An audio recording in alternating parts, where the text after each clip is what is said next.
So another story in the day, I'm in Wilston, which is the Thorpe Arch in Leeds. So I goes in there and I'm in that jail.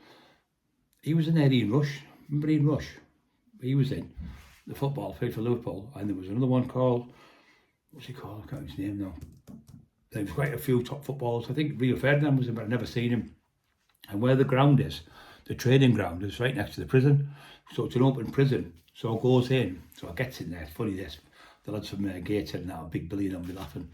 So my best friend was on the door with Ernie Buick. We run the doors together. We took the nightclub off, the Robs, which was in Stockton, which was the Coliseum. We took it in, went in and took it off him, threw 17 doormen out and fucking took it off them, taxed the nightclub.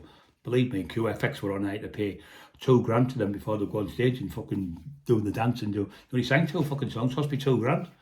But we made, I think, 16 grand or something like that on the door. We paid everyone, me and Ernie, we got our wages. But yeah, just a little story there. So I'm going to carry on. So it goes to, so they're all over Ernie. Eddie never took a drug in his life. Just had a little drink now and then.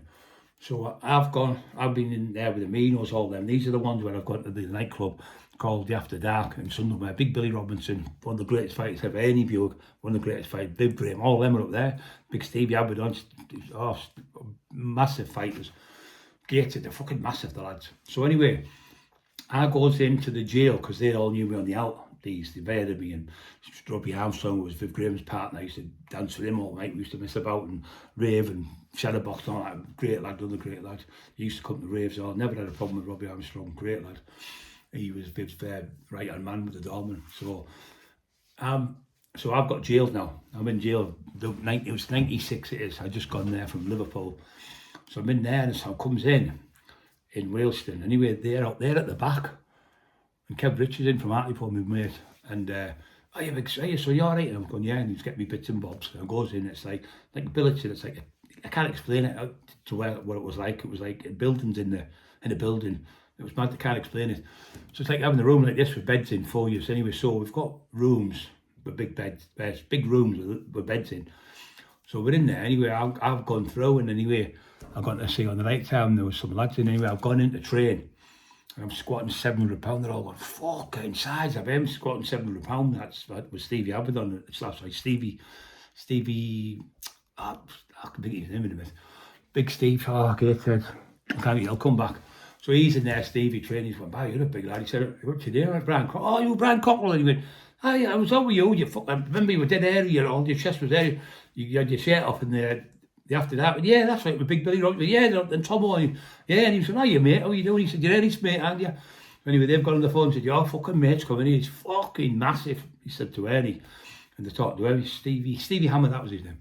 So Stevie Hammer's in there, really, really good. And Mark Steele's in, the one who does the conspiracy stuff from Gateshead, he's in, and his brother used to come to see him. So the Steely twins would be in. So then there was Johnny the Pirate. Are you all right, Johnny? You there, son? And then there was, what else was in there? There was quite a few lads, but they all were caterers, so they all worked in the catering part. So they're all in where the kitchen is. And they've got the little billets and all that, and they've got the perks and say, you get that bit of orange, get that, and give me bits and bobs. No, nice kids. So on a Friday, what they do is, people, it's open jail, so you can go over the fence. So there's a lad there from Leeds. He'd take orders off you for the cans of beer, he'd charge you £1 or something. They were about 70 pence, 60 pence or something, you charge him £1. So I got 2. So we had a few tins and that, and he's gone over the fence, and he used to go over the fence, come back, give us the tins. He might have 30 tins, whatever. He'd come back and then he'd give them that, and then he'd go back and get another 30, come back, and then he'd go over the fence again, and he'd fuck off down the town. Could go off his head on rave clubs and all sorts, come back. He only weighed about 12 stone. But they never bothered the billets to just let you do what you want. So you could just walk out the gate. I remember being one night, I phoned Bam Bam, another one who was with pals, just passed away. I said, come and get me, I've had 2 drinks, I'm fucking drunk, I want to go to the rave. And he's like, oh, you can't, you've only got fucking few months left. And I'm glad I stayed in. So anyway, I started to befriend these, Stevie Hammer and all them, and Johnny the Pirate and Mark Steele. He got padded up with Mark, lovely lad. So we're in there, and anyway, we're going in the pads, we're talking to each other about this fight and that fight and having a laugh. And so I'm going on a visit, they're on a visit. So they're sat there and they've got the missus and whatever them with them. I'm waiting for Eddie Buick. So I'm sat there, they went, hey, you've dropped 6. Hey, what's going on here, Eddie?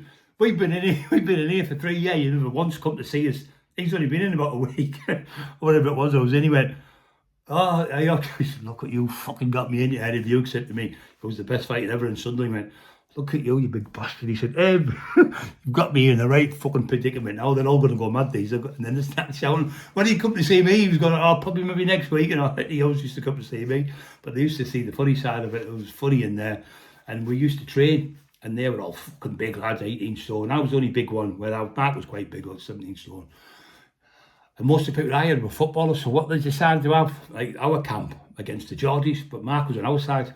So, and the Gateshead and Newcastle lads teamed up against us from like the Yorkshire lads, and see, I was from Teesside. So we were going to do tug of war.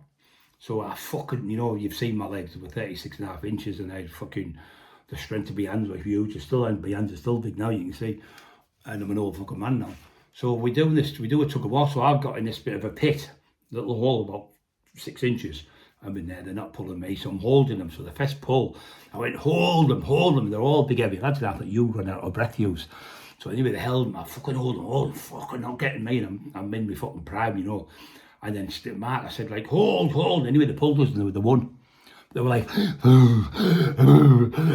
said, we've got him, and Big Stevie was Stevie Allen was the same, he had no stamina. Anyway, the second pull, I said, like, listen to me now.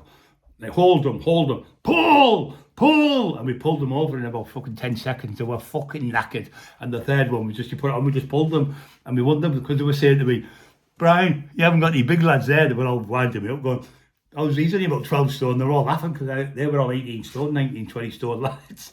So I've got all that, but my lads are all rugby players, fucking top of the range players, and super fit sport boys and lads who can box and stuff. But they were fighters, but they weren't fit. So the stamina, it's no good being massive unless you got full of stamina. I was super fit for my size. So they said, well, he said, he's been in here.